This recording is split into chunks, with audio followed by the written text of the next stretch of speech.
If you live alone in an apartment, this story will stay with you forever. It was one of those nights. It's the kind where the city finally exhales, and the only sound is the distant hum of traffic.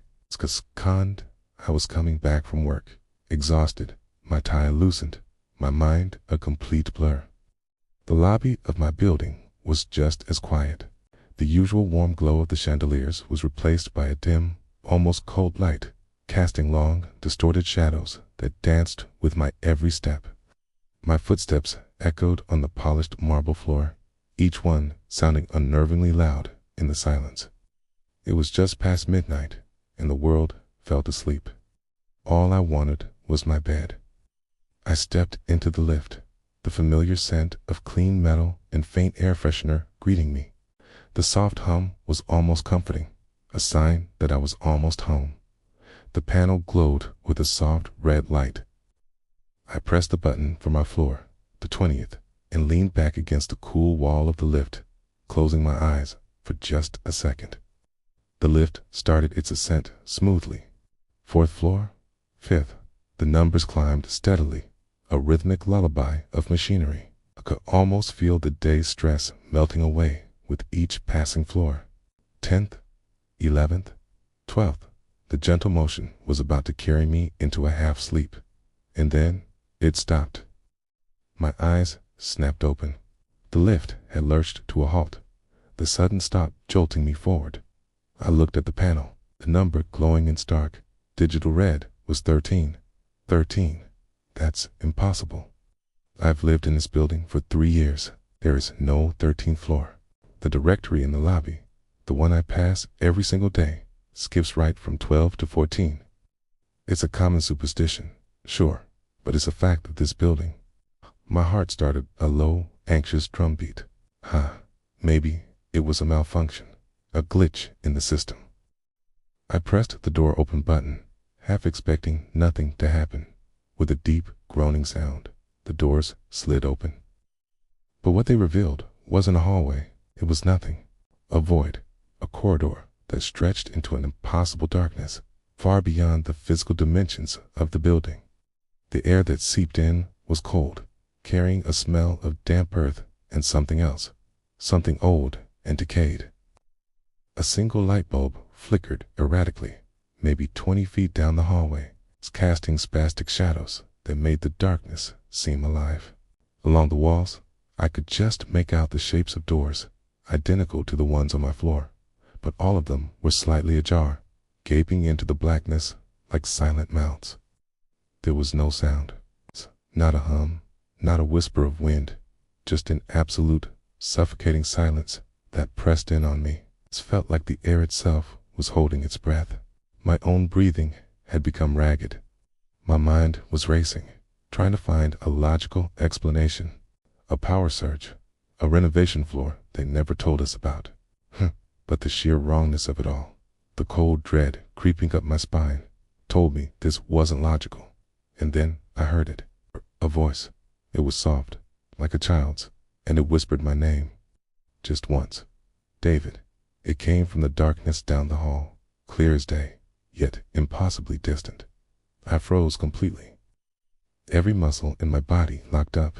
It knew my name. How could it know my name? Behind me, the lift doors began to close. The groaning sound started again, slow, deliberate, as if they were being pushed by an unseen force. Panic, cold and sharp, pierced through my paralysis. I wasn't getting trapped out here. I lunged for the panel, my fingers fumbling, jamming the door close, button over and over. Close, close, close, close, close. I muttered under my breath, my voice a strained whisper. The doors shuddered and continued their slow crawl, but it wasn't fast enough.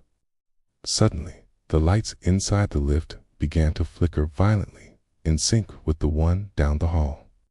The air grew thick with whispers, overlapping indistinct murmurs that seemed to come from all around me. It was like standing in the middle of a crowd, but there was no one there. The camera in the corner of the lift, its little red light, usually a steady dot, static glitching, the image on the small security screen tearing and dissolving into static. I kept hammering the close button, my knuckles white, but the doors wouldn't obey.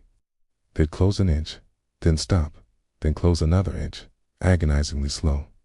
The gap was barely a foot wide now. Just as I thought they were finally going to shut, a hand shot out from the dark corridor. It wasn't a normal hand. It was pale, thin, with fingers that were too long, too skeletal. It slammed against the edge of the closing door, stopping it dead. The sound of my own heartbeat was a deafening roar in my ears, drowning out the whispers, drowning out everything. For a second that stretched into eternity, I was face to face with that hand, the darkness behind it pulsing like a living thing. Then, with a final, desperate shove on the button, the lift's motor whined, overpowered whatever was holding it, and the doors slammed shut with a deafening bang. The lift shot upwards. The numbers on the panel flew by 14, 15, 16, a blur of red. I was on the floor, my back pressed against the wall, gasping for air, my heart feeling like it was going to explode out of my chest. When the doors opened on my floor, the 20th, I scrambled out, not even looking back. The familiar hallway, the warm lighting, the pot plant by my neighbor's door, it all looked like a paradise. I fumbled with my keys, burst into my apartment, and locked every single lock. The next morning, I couldn't shake it. Was it a dream? Hallucination brought on by exhaustion? I had to know.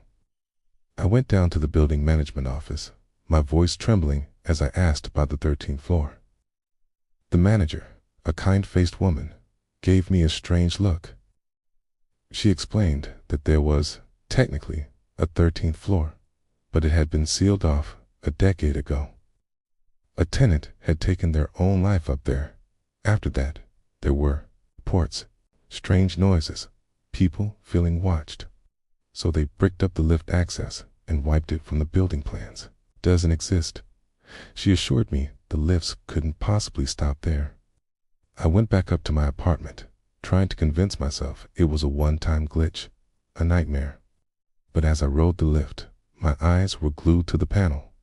As I stepped out onto my floor, I glanced back one last time. Alone in the empty lift, a single button began to blink, a silent, malevolent pulse of red light. The number 13. Thank you for watching. If this story sent a chill down your spine, hit that subscribe button and turn on notifications. You never know what's waiting on the next floor.